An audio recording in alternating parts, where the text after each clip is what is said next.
Buenas tardes, bienvenidos a una nueva edición de su programa Societatis, del Seminario de Sociología General y Jurídica de la Facultad de Derecho de la Universidad Nacional Autónoma de México. Nuestro reconocimiento y gratitud a la doctora Sonia Venegas Álvarez, directora de nuestra facultad, por permitirnos este espacio para estar en comunicación con ustedes y difundir aspectos sociojurídicos de la sociedad. El día de hoy estamos muy contentos, yo en lo particular, porque nos acompaña el doctor Edgar Corzo Sosa. Bienvenido, mi querido Edgar. Gracias. Y vamos a hablar de un tema de plena actualidad, que es la desaparición forzada de personas. Antes de iniciar nuestra conversación con el doctor Corzo Sosa, le cedo el uso de la voz a la maestra Amparo para la síntesis curricular de nuestro invitado. Por favor. Claro que sí, doctora. El doctor Edgar Corzo Sosa es licenciado en Derecho por la Universidad Nacional Autónoma de México. Tiene un diploma de estudios a profundidad en Derecho Público comparado por la Universidad de París I Panteón-Sorbonne. Doctor en Derecho Público por la Universidad Autónoma de Madrid. En el ámbito profesional es investigador titular en el Instituto de Investigaciones Jurídicas de la UNAM, forma parte del Sistema Nacional de Investigadores con el nivel 3 e integrante de la Academia Mexicana de las Ciencias y de la Barra Mexicana Colegio de Abogados. En el ámbito editorial dirige desde su creación la publicación periódica Cuestiones Constitucionales, Revista Mexicana de Derecho Constitucional.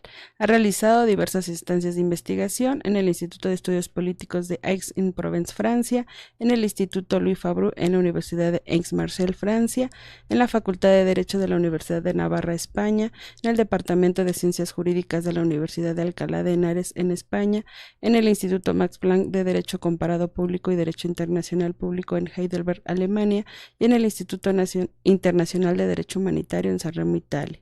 Fue asesor del presidente de la Suprema Corte de Justicia de la Nación, director general de Relaciones Internacionales del Poder Judicial de la Federación y secretario de Estudio y Cuenta, adscrito a la Segunda Sala de la Suprema Corte.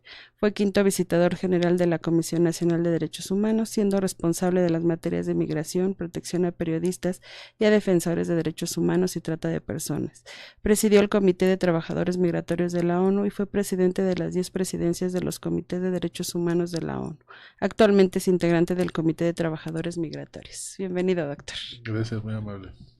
Pues como anunciamos, vamos a referirnos a la desaparición forzada de personas, que es un tema que todos hablamos. No estoy muy segura si todos entienden. Es complicado. ¿A qué se refiere? Entonces vamos a iniciar, mi querido Edgar. ¿Qué vamos a entender por desaparición forzada o qué requisitos deben concurrir para que podamos decir válidamente que sí es una desaparición forzada? Gracias, querida mesa. Primero, el agradecimiento de estar aquí en Societatis. Como siempre, un gusto para mí también estar aquí. Agradecer el espacio desde la dirección de la Facultad de Derecho y sobre todo por abordar temas que son de trascendencia nacional y totalmente de actualidad. Entonces, empezando por el tema de desaparición forzada de personas. Cuando decimos desaparición forzada, la calificamos como forzada, estamos metiendo un elemento que es la intervención del Estado. Entonces, desaparición es aquella persona pues que no está con nosotros, que de repente por diversas circunstancias la dejamos de ver, pero que está siendo sujeto muy seguramente de algunos ilícitos, se le están violando derechos humanos y sobre todo que hay una intervención de la autoridad. Entonces la desaparición tiene que ver con esa privación de la libertad, en principio, persona que se le priva de su libertad, pero también tiene que ver con la intervención de la autoridad, de la agente estatal, ya sea directamente o bien a través de lo que se conoce como aquiescencia, que es como pues no hacer lo propio para evitarlo, o digámoslo, hacerse de la vista gorda en algunos casos, y la persona pues está privada de su libertad. Y un tercer elemento que tenemos siempre es que no reconocen que ellos son los que intervinieron en esa privación de la libertad. Con esos tres elementos, pues ya es para preocuparnos. Si te privan de la libertad, tiene que ver el Estado y no quieren reconocer, no quisiera que nadie estuviera ahí, ¿no? Entonces es cuando estamos hablando de desaparición forzada de personas, distinta a la desaparición normal, en donde como no es forzada, no decimos que está involucrado directamente el Estado. o indirectamente. Incluso en la desaparición forzada debo reconocer que a veces pueden ser los particulares. Lo que pasa es que el Estado no hizo nada, entonces fue por su aquiescencia, por dejarse o por hacerse de la vista gorda. Entonces por eso es preocupante, porque interviene el Estado y eso es lo que más preocupa. Lo otro, pues lo podemos, digamos, de alguna manera tratar porque es un delito y ya tiene la secuela correspondiente, pero cuando interviene el Estado, pues ya es más preocupante. Claro. Un elemento que refirió en esta primera idea, doctor, fue justamente la parte de los derechos humanos. ¿Por qué constituiría la desaparición forzada una violación múltiple y continua de estos derechos humanos? Efectivamente, es polifacética en ese sentido, y ya digamos la Corte Interamericana nos los definió desde un inicio. Y fíjense, pasa lo siguiente, desgraciadamente esta imagen que voy a describir en ocasiones se vuelve muy cotidiana. Vas caminando por la calle y de repente ves que a una persona la suben a una camioneta. Incluso hay un caso por ahí de la camioneta blanca, ya se sabía hasta de qué color era la camioneta que subía a las personas. Entonces ahí se le está privando de su libertad. Es el primer derecho, esa persona tiene derecho a la libertad, no que se la priven. Segundo, pues ya después que conocemos y hemos tenido la fortuna de encontrar a la persona, vemos que a esa persona se le torturó, se le lesionó, se le golpeó, se le dieron tratos inhumanos, crueles, degradantes.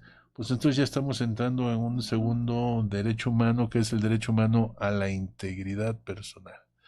Y si la encontramos, que esperemos siempre fuera así, pero si la encontramos con vida, qué bueno, pero si no la encontramos con vida, y si se encuentra por lo menos, pues es el derecho a la vida. Entonces son los tres derechos que están normalmente unidos a esta desaparición forzada de personas, vista desde los derechos humanos. Es un ilícito, por supuesto, pero visto desde derechos humanos. Entonces es libertad, integridad y vida. Y así estuvimos mucho tiempo hasta que la Corte Interamericana pues hace un estudio y dice, bueno, unidos esos tres derechos, nos da un resultado que es la desaparición forzada de personas. Y entonces ya en una evolución posterior ya dijo, bueno, ya no hablemos de los tres derechos que lo conforman, sino hablemos de un nuevo derecho, y es el derecho humano a no ser sujeto de desaparición forzada de personas. Cuesta un poco más entenderlo, pero están en juego todos estos derechos que acabo de mencionar. En este sentido, maestro, ¿cuáles serían algunos casos que podríamos referir? Ay, desafortunadamente hay muchos. y aquí la estadística, déjame entrar un poquito a los datos duros que son preocupantes. Hay un registro nacional, ¿sí?, de personas desaparecidas y no localizadas. Entonces, con base en cifras oficiales, no estoy manejando otras, sino las oficiales, porque luego van a decir, infló los números. Entonces, de las desaparecidas y no localizadas, está alrededor de 100,000 personas. Y de esas, pues, son personas desaparecidas y no localizadas. De esas, si bajamos a las que hay un trámite, una investigación por desaparición forzada, pues bajamos a 500, un poco más de 500. Eso ya indica algo muy fuerte, de 100,000 a solo estar investigando 500, claro, un poco más de 500, algo está pasando ahí. Entonces, sí hay casos fuertes. Ahora, si de ahí, como ustedes saben, estoy metido en el tema también migratorio, si vemos personas migrantes, o sea, porque también hay personas desaparecidas forzadamente que tienen que ver con migrantes, pues se reduce a la mitad en cuanto a personas desaparecidas migrantes, pero por investigación de desaparición forzada, pues ya no estamos hablando sino un poco más de 50. Entonces todavía se reduce más el número. Eso no quiere decir que haya pocas, claro, sino que es muy amplio y ahí tenemos problemas. Pero me preguntabas, Amparo, de los casos. Tenemos varios casos en México que han sido muy sonados. Tenemos uno que es el famoso caso de San Fernando, los 72 de San Fernando.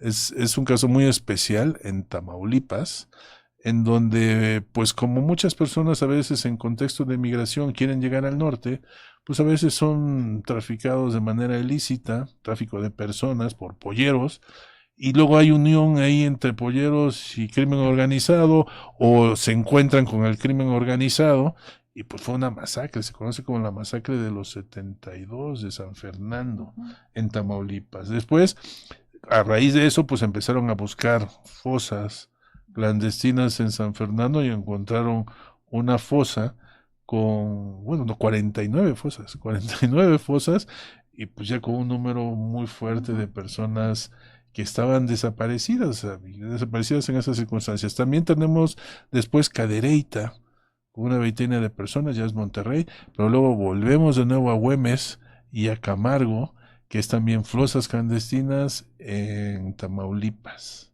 Entonces, pues traemos ahí una preocupación muy fuerte de estos casos que se han señalado como violaciones graves y se han hecho las investigaciones, se han señalado responsables, pero son, digamos, los más conocidos que traemos por el número y por la situación en contexto de migración que hay, pero hay muchos otros casos más.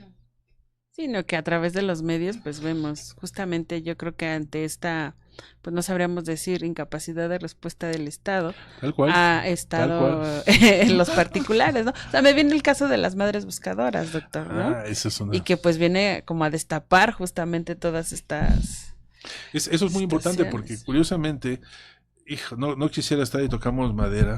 Si nosotros tuviéramos un supuesto así, va uno inmediatamente con las autoridades, pero si ve uno que las autoridades ni toman en serio el caso, empieza uno a presionar. Socialmente es muy importante, empiezas a presionar, y debo decirle que los grandes avances que han habido en esta materia, desafortunadamente, ha sido gracias a la presión de las familias. La caravana de madres de personas desaparecidas es muy conocida, porque andan buscando a sus hijos y andan buscando a sus hijos, entonces siguen, porque han sido lanzadas, desgraciadamente, a la arena de estar haciendo la labor que le correspondería a las instituciones públicas, y es muy llamado. Me decías de otro caso, ahorita me acabo de acordar, es del famoso caso Radilla. Y Radilla, con una anécdota que siempre comento, porque la esposa se ponía a planchar enfrente de la puerta todas las noches, porque ella decía que la planchaba la camisa porque estaba segura que una noche se iba a abrir esa puerta y iba a entrar su marido, Radilla. Imagínate nada más. Y eso tiene mucho que ver, porque entonces ya estamos hablando de las víctimas indirectas. Ya no de la directa, porque esa no sabemos dónde está. Pero los que saben y son conocidos familiares, pues también son víctimas, porque se sufre y se sufre enormemente. Y han sido ellas, esas víctimas indirectas, las que han empujado y han transformado muchas cosas, todas estas obligaciones del Estado que tienen lugar y que vienen a hacer lo que no hacen las instituciones públicas. Yo pensaba ahorita con lo que estamos conversando, la precisión es muy importante. Es decir, cuando hablamos de desaparición forzada de personas es porque desaparece la persona por la autoridad, ¿no? Y yo creo que esto se minimiza, por no decir se trata de ocultar, pero yo creo que las personas en general piensan o identifican esto con el narcotráfico o con la delincuencia organizada, ¿no? No como una responsabilidad del Estado. Bueno, claro, sí. Esos son los dos factores, ¿no? Porque puede ser directamente del Estado, o sea, a Radilla se le vio un cuartel militar y desde entonces ya no se le volvió a ver, pues es el Estado, ¿no? Hacen investigaciones y todo lo demás, para decir. Entonces eso por un lado, pero por otro lado muchos piensan efectivamente, no, es que fue la delincuencia organizada. Si ese fuera el caso, déjenme decirles, pues entonces, si ya sabes que hay delincuencia organizada en esa zona y van a pasar personas, Estado, ¿qué debes de hacer?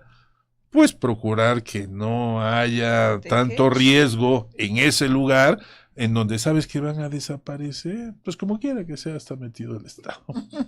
Sí, ¿no? Porque yo creo que esto es importante, la precisión, porque yo creo que eso que les comentaba, ¿no? Que la gente piensa en general que es problema del narcotráfico, y no, cuando hablamos de este concepto en particular es porque hay una intervención de la autoridad, directa, indirecta, y que en última instancia está volteando para otro lado, porque es responsable y luego no te atiendo, ¿no? Sí, y si llevamos todavía más, entonces significa que si en ocasiones intervino la delincuencia organizada, quiere decir que el Estado, si es que tenía conocimiento, no pudo hacerle frente.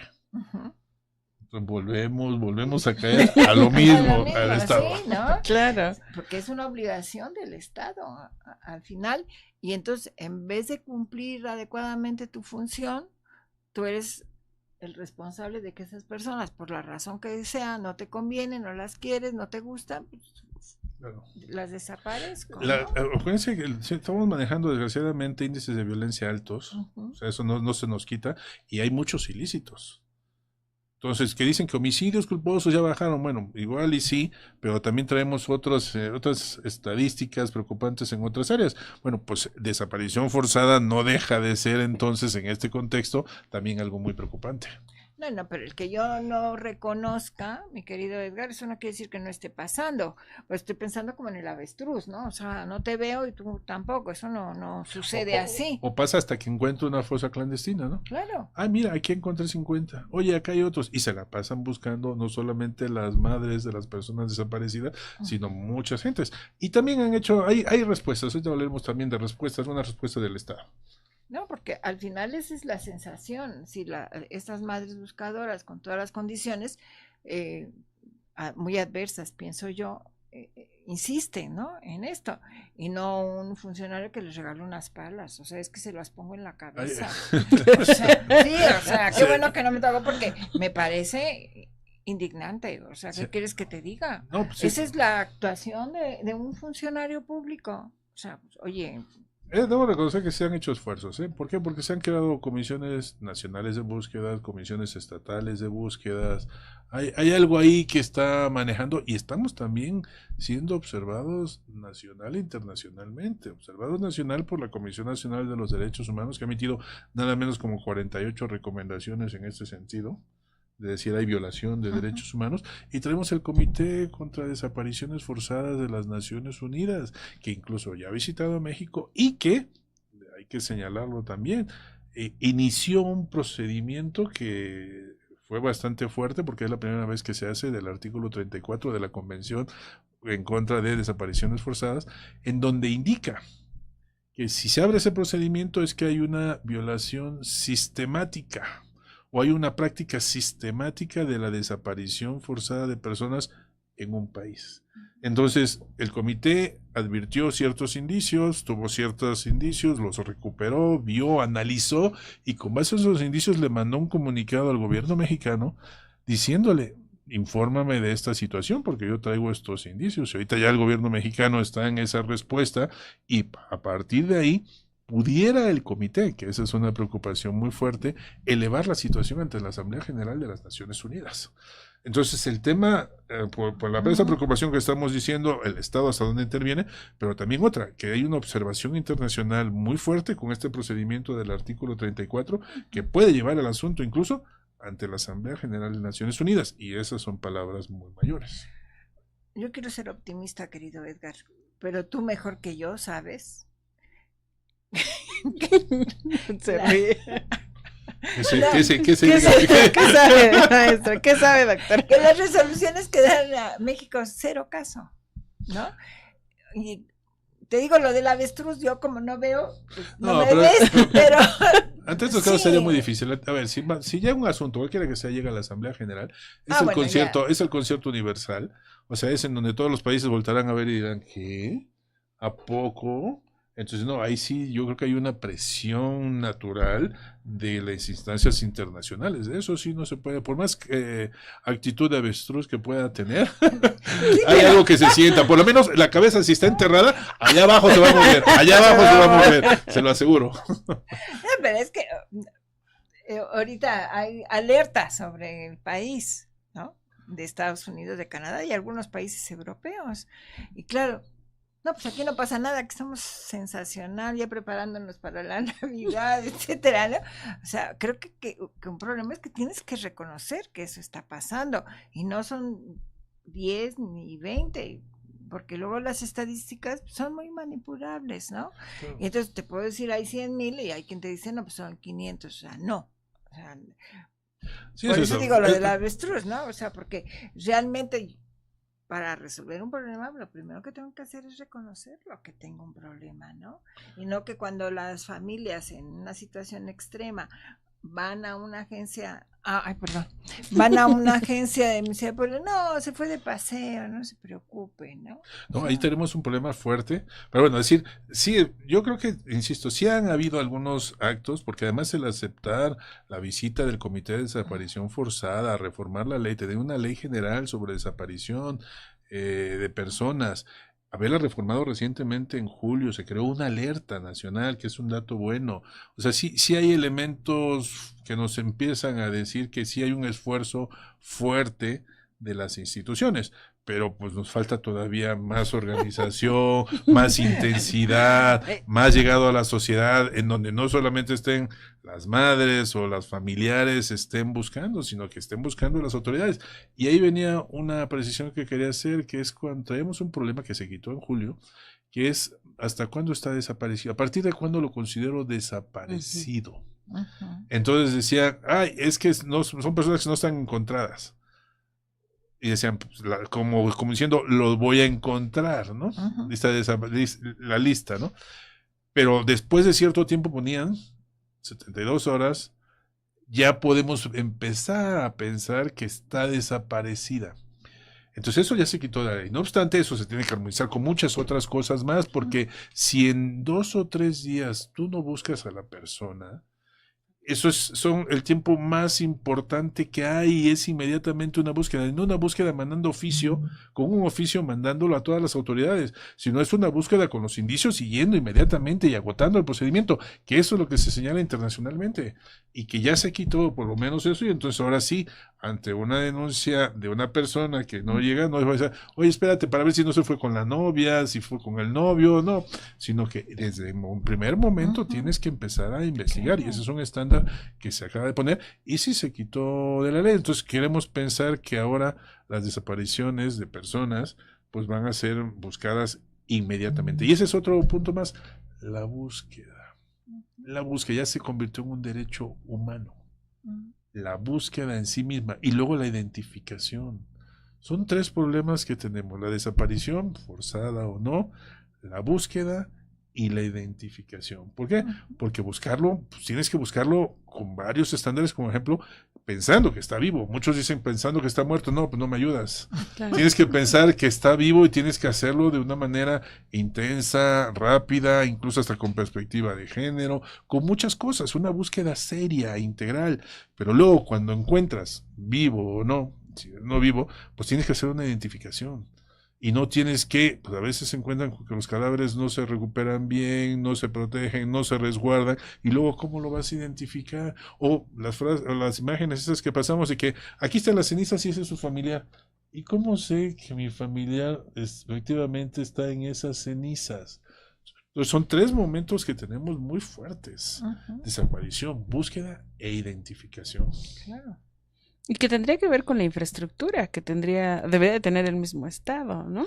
Que sí tiene, insisto, tiene una Comisión Nacional de Búsqueda, maneja estadísticas, hace esfuerzo, hay comisiones estatales, y en cuanto a esta ley que les decía, pues sí se ha hecho un mecanismo nacional de identificación, en donde solamente se ha identificado a una persona, y por los recursos que veo que se le han destinado, pues yo creo que va a ser muy complicado que se siga identificando. Por eso hay esfuerzos particulares, grupos de personas. A veces traemos que el equipo argentino, que es un equipo de argentinos que identifican personas, pero que los traes de manera privada, voluntaria, y no es una estructura propiamente del Estado para identificar a las personas.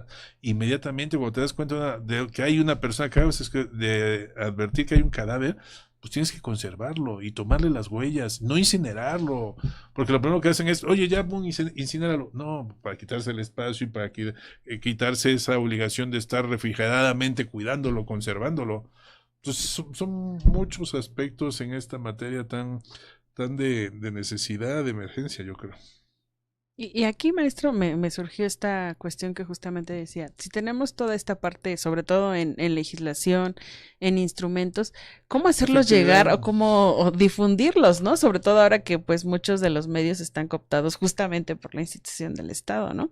Cuando son superpuntos importantes que incluso nosotros desde la sociedad civil debemos de exigir, ¿no? Lo que usted decía, estas alertas que podrían funcionar en términos de prevención, ¿no? No decir, es que a lo mejor anda con el novio o es que a lo mejor aquí, Búscalo. sino realmente internalizar, a ver, no, ponte las pilas, ¿no? Y desde las diferentes esferas, pues empezar, porque justamente, ¿no? Y que usted sabe, se ha comprobado que entre pronto empieces la búsqueda, pues más probabilidades haya, que no vayas con este de que está muerto, ¿no? Sino que lo vas a encontrar Lo tengo que vivo, encontrar, ¿no? anda por ahí, me está buscando. Sí, yo creo que hace falta una estrategia, ¿no? Tiene que ser sí hay una política nacional, pero tiene que ser una política nacional muy bien integrada, muy bien coordinada, y con una estrategia, diría yo, agresiva.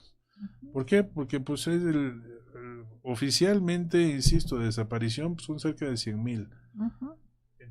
Oficialmente, siempre se habla de un subregistro, ¿no? Claro. Pero para que no digan, estoy manejando nada más la oficial, el número oficial.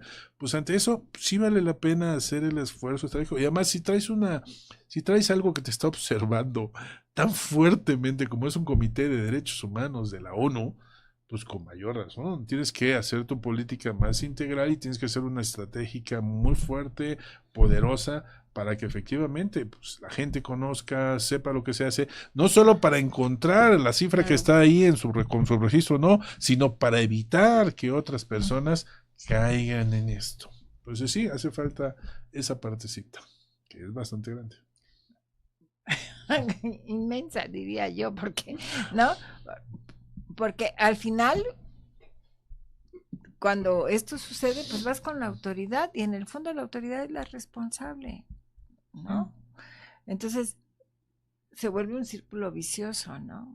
Porque si de alguna manera yo sé que los responsables, puedo presuponer que los responsables es una autoridad, ¿no? Y que obviamente vamos a considerar que no es muy exitosa la acción, ¿no? Por eso de que, ay, se fue hoy, o lo que sea, pues entonces hay una no acción terrible, ¿no? Y lo que, lo que vemos sería que estos grupos de las madres buscadoras están con más acción que la misma autoridad. Madres buscadoras o colectivos. O sea, en todas las entidades federativas hay colectivos de personas civiles que están buscando, van con su varita y van a los lugares así inhóspitos y meten la varita en la tierra, la entierran. Y luego pues, la imagen es muy dramática, ¿no? La sacan y si la huelen y si huele a algo raro, pues quiere decir que hay algo abajo. O sea, así están, pero están los colectivos. O sea, si están los colectivos, pues tampoco se vale que nada más los estés mirando y a ver qué encuentras y me avisas, ¿no? No, sino apoyarlos en todo lo que se requiera, destinar recursos y acabar con esto. O sea, decir, está bien, vamos a ampliar el registro de lo que encontremos, sea lo que sea. Los lugares más preocupantes, también en estadística, pues traemos Tamaulipas, como les había dicho, traemos Jalisco también y traemos Sinaloa. Y si nos ponemos a ver más, pues hay otras zonas también de una violencia fuerte, en donde seguramente la salida más fácil es pues te desaparezco y a ver cómo te encuentran. ¿Sí? Entonces esto hace que sí, que se tome esto más serio, traemos el reflector internacional, traemos el esfuerzo de las personas familiares, civiles que están ahí buscando, pues hagamos que eso que ya se creó, la ley, la Comisión Nacional de Búsqueda, las comisiones estatales, este mecanismo de identificación, efectivamente funcionen para poder salir de todo esto. Sí, porque la identificación es fundamental. Tenemos la expresión es que tenemos crisis forense. O sea, una crisis forense muy fuerte. ¿Sí? ¿Se acuerdan la imagen aquella de donde lo dejaban de un tráiler? No sé si en Jalisco, que tenía que estar dando vueltas porque el tráiler era un congelador y ahí traía los cuerpos. Sí. O sea, estamos diciendo de los normales que no llegan a identificar, así y que tienes que guardarlos. Entonces eso es una imagen patética. Oye, ¿cómo que uno dice? Sí, es que sale más barato que tener un lugar especial y todo lo demás, lo metemos en un refrigerador de un tráiler, ahí lo traemos. No, yo creo que todo eso tiene que trascender, tenemos que hacer algo más fuerte, ¿no? Y sobre todo, prevención. O sea, no queremos que esto crezca. O sea, hay que arreglar lo que ya está mal, pero prevención para que no suceda de nuevo. Sí, porque al final, por ejemplo, ha habido situaciones en que están en los... Ay, se me fue la palabra. Ay. Los separos, No, donde llevan los médicos forenses, donde guardan los cadáveres. Se me fue la palabra, ¿cómo se llama? El Servicio Médico Forense, la SEMEFO, le decimos, ¿no? Bueno, el depósito de el cadáveres. depósito de cadáveres.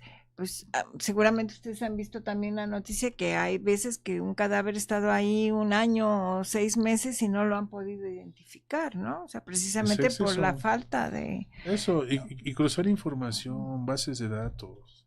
O sea, eso hace falta muchísimo. En ocasiones se ha hecho. O sea, bases de datos para ver, traer la identificación de las señales, de las huellas dactilares, todo lo demás, y cruzar con toda la información que tengas. Así se ha encontrado mucho. Pero es un esfuerzo nacional y viene pues para reconocer, ¿no? Reconocer que algo malo está pasando, como usted dijo al inicio, y por lo tanto hay que dedicar un esfuerzo muy especial. Esto pasa lo mismo con el desplazamiento. Uno dice, pues no hay, sí hay, y si sí hay, reconócelo y lo atacamos. Ahorita el desplazamiento lo traemos fuerte, pero no ha llegado a esta magnitud de desaparición forzada. Pero desplazados, ¿a poco no hay en México? Y estamos hablando nuevamente con lo mismo. Parte de la violencia que está ahí y que está causando estragos. Pero el primer punto es reconocerlo. O sea, pues, si no quiero reconocer o digo, no, están exagerando la nota, que... Yo creo que en cualquier país donde veas una cifra de 100,000 personas desaparecidas, pues prende todas las alarmas, ¿no? Y siento que de alguna manera nos estamos acostumbrando, lo cual es gravísimo, ¿no? Sí sí hay respuesta institucional, pero no hay efectividad, no hay eficacia en lo que se crea. ¿De qué sirve que creemos una ley y queremos un sistema nacional con los estatales si no me está dando resultado? O identificación un mecanismo que no me está dando resultados. O sea, no se trata nada más de reaccionar de esa manera, sino abatirlo. Déjame decirle también, y eso no lo habíamos pensado, yo el día de hoy me enteré en la Gaceta Universitaria del 24 de noviembre, del 24, estamos hoy a 25, la de ayer. ¿Qué cree? La universidad se suma, y eso es muy bueno, es una buena señal, a esto que llamó en la Gaceta una emergencia nacional. Crea un seminario de desaparición, búsqueda e identificación.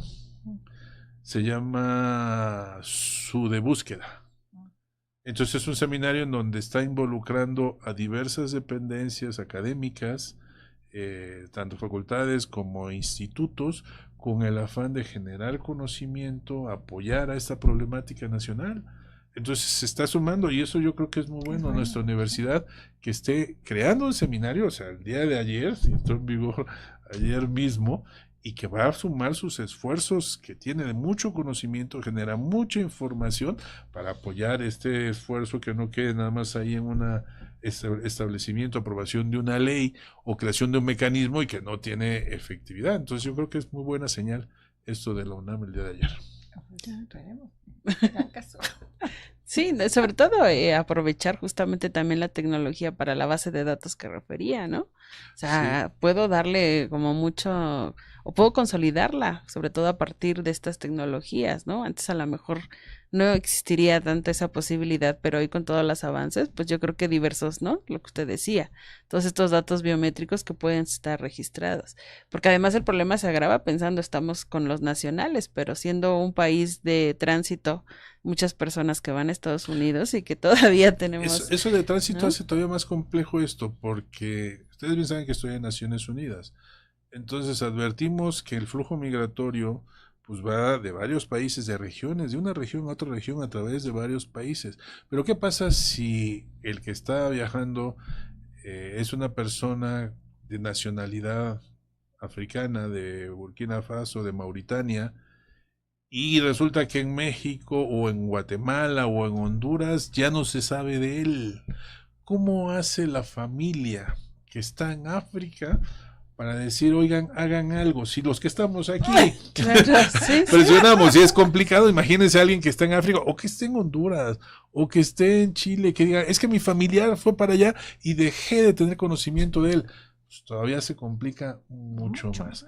Nuevamente viene ahí las víctimas indirectas. Se han creado mecanismos que hemos visto en las Naciones Unidas. Hay un mecanismo de apoyo externo. Entonces están pidiendo que consulados, trabajen, funcionen, el consulado de Mauritania, de Guatemala, de Honduras, Sí, y pero- que ese consulado en el país donde no se tuvo noticia, pues que apoye. Entonces ya los familiares no van a tener que desplazarse desde sus Claro. países para hacer algo que debiera hacer el Estado.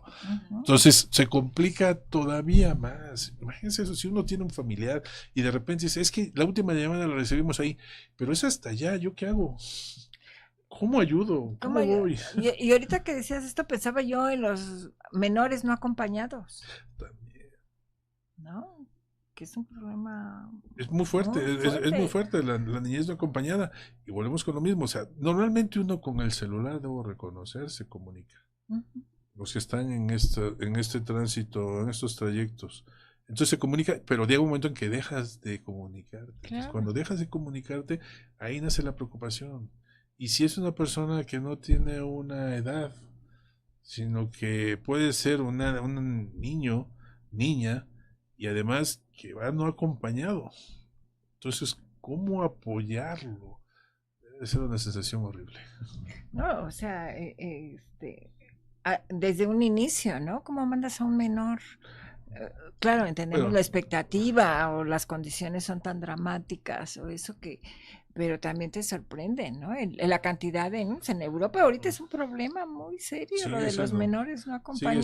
acompañados, ¿no? Y esto, bueno, en muchos casos no es que se envíen, sino que agarran y toman la decisión y se van a buscar fortuna porque ven que en su país no hay nada. Claro. Entonces ya cuando se da cuenta uno como familiar, pues ahí es cuando empiezan, oye, pero entonces te comunicas, haces esto. Sí, pero en el momento que deja de comunicarse, Se acabó. ¿cómo lo ayudo? Y ahí se complica todavía todo mucho más. Entonces sí estamos ante un tema de actualidad fuerte, de emergencia, dice la Gaceta de la UNAM, de emergencia nacional. Pensaba en la barrera del lenguaje incluso, ¿no? Cuando los familiares empiezan la búsqueda, pero hablan sus propios lenguajes, por ejemplo. Sí, Lenguas. pues sí, lo de Francia, imagínense en África que algunos pueden hablar francés, otros hablan que los de Haití, creole. Entonces es complicado todavía más, pero bueno, se piensa que a través del consulado, pero si no tiene consulado en el país, Ujú. Sí, sí, sí, ¿no? Sí. todavía más complicado, claro. o sea, Más está complicado por complejo, cualquier ¿no? arista que lo veamos. Mi querido Edgar, pues podemos seguir, pero ya cierta persona nos está haciendo el señalamiento. Ahora se esconde y ya no lo vemos. Ah, mi querido. Te agradezco infinito, mi querido Edgar, porque sé que tienes una agenda más que complicada, No, pero con mucho siempre gusto. tu disponibilidad y de apoyarnos en estas actividades académicas, de verdad te lo agradezco de todo corazón. Fue un placer, como siempre, que contrario. estuvieras con nosotros. Y tendremos oportunidad de... Bueno, ya sabes que siempre te estoy... Las veces que me pidan, yo con mucho gusto, Societatis, estoy aquí y sobre todo agradecerle la charla, porque eso venimos a dar una charla y yo Sí. encantado de estar Ya. con dos excelentes personas, una de ellas mi maestra. Muchas gracias, querido Edgar. Pues a ustedes, muchas gracias por acompañarnos. Hoy terminamos nuestra temporada la última de este año. Los esperamos nuevamente a principios de febrero, donde iniciaremos nuestra nueva temporada. Mientras tanto, sean felices, pásenlas muy bien, felices fiestas.